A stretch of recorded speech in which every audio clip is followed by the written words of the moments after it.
Hi my lovely Sunstriker, welcome back to another Power Simulator with some storytelling. So grab yourself comfy with your favorite snacks and let's get started with a story that's called A Diagnosis of Death. I am not so superstitious as some of your physicians, men of science as you are pleased to be called, said Hoover, replying to an accusation that had not been made. Some of you, only a few, I confess, believe in the immortality of the soul, and in apparitions which you have not the honesty to call ghosts. I go no further than a conviction that the living are sometimes seen where they are not, but have been where they have lived so long, perhaps so intensely, as to have left their impress on everything about them.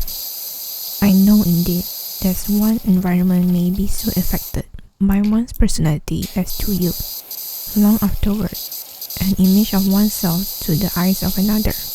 Doubtless the impressing personality has to be the right kind of personality, as the presuming eyes have to be the right kind of eyes. Mine, for example.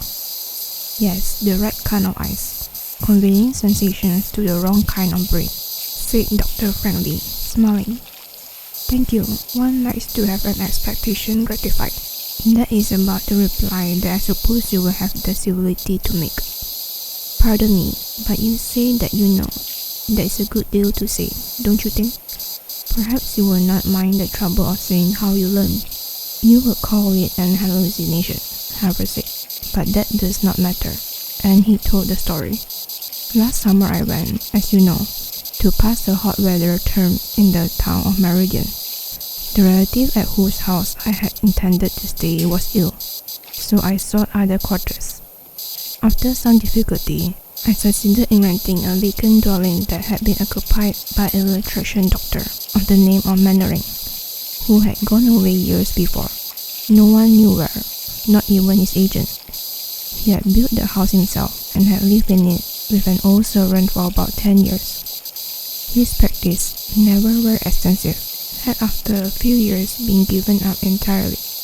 Not only so, but he had withdrawn himself almost altogether from social life and become a recluse. I was told by the village doctor about the only person with whom he had held any relations, that during his retirement he had devoted himself to a single line of study, the result of which he had expounded in a book that did not commend itself to the approval of his professional brethren, who indeed considered him not entirely sane.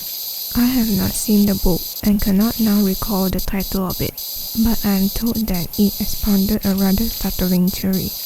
He held that it was possible, in the case of many a person in good health, to forecast his death with precision, several months in advance of the event. The limit, I think, was 18 months. There were local tales of his having exerted his powers of prognosis, or perhaps you would say diagnosis. And it was said that in every instance, the person whose friends he had warned had died suddenly at the appointed time, and from no assignable cause. All this, however, has nothing to do with what I have to tell. I thought it might amuse a physician. The house was furnished, just as he had lived in it. It was a rather gloomy dwelling for one who was neither a recluse nor a student, and I think it gave something of his character to me. Perhaps some of its former occupants' character, for always I felt in it a certain melancholy that was not in my natural disposition, nor I think due to loneliness. I had no servants that slept in the house, but I have always been, as you know, rather fond of my own society, being much addicted to reading, though little to study. Whatever was the cause, the effect was dejection and a sense of impending evil. This was especially so in Dr. Mannering's study. Although that room was the lightest and most airy in the house, the doctor's life-size portrait in oil hung in that room and seemed completely to dominate it. There was nothing unusual in the picture. The man was evidently rather good-looking, about 50 years old, with iron grey hair, a smooth-shaven face, and dark, serious eyes. Something in the picture always drew and held my attention. The man's appearance became familiar to me, and rather haunted me. One evening, I was passing through this room to my bedroom. With a lamp, there is no gas in Meridian. I stopped as usual before the portrait, which seemed in the lamplight to have a new expression, not easily named, but distinctly uncanny. It interested but did not disturb me. I moved the lamp from one side to the other and observed the effects of the altered light. While so engaged, I felt an impulse to turn round. As I did so, I saw a man moving across the room directly towards me. As soon as he came near enough for the light lamp to illuminate the face, I saw that it was Dr. Mannering himself. It was as if the portrait were walking. "I beg your pardon," I said, somewhat coldly, "but if you knock, I did not hear." He passed me within an arm's length, lifted his right forefinger as in warning, and without a word went on out of the room, though I observed it as it no more than I had observed its entrance. Of course, I need not tell you that this was what you would call an hallucination, and I call an apparition. That room had only 2 doors, of which one was locked. The other led into a bedroom, from which there was no exit. My feeling on realizing this is not an important part of the incident.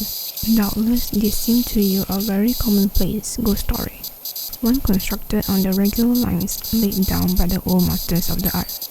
If that were so, I should not have related it, even if it were true. The man was not dead. I met him today in Union Street. He passed me in the crowd. Howell had finished his story, and both men were silent. Dr. Frehley absently drummed on the table with his fingers. "Did he say anything today?" he asked. "Anything from which you would infer that he was not dead?"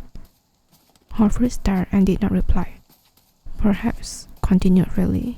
He made a sign, a gesture, lifted a finger as in a warning. "It's a trick he had, a habit when seeing something serious, announcing the results of a diagnosis, for example." "Yes, he did, just as his apparition had done. But good God, did you ever know him?" Howell was apparently growing nervous. "I knew him.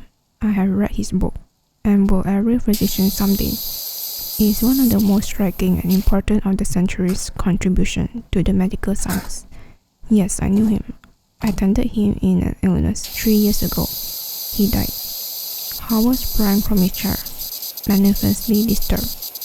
He strode forward and back across the room, then approached his friend, and in a voice not altogether steady said, "Doctor, have you anything to say to me, as a physician?"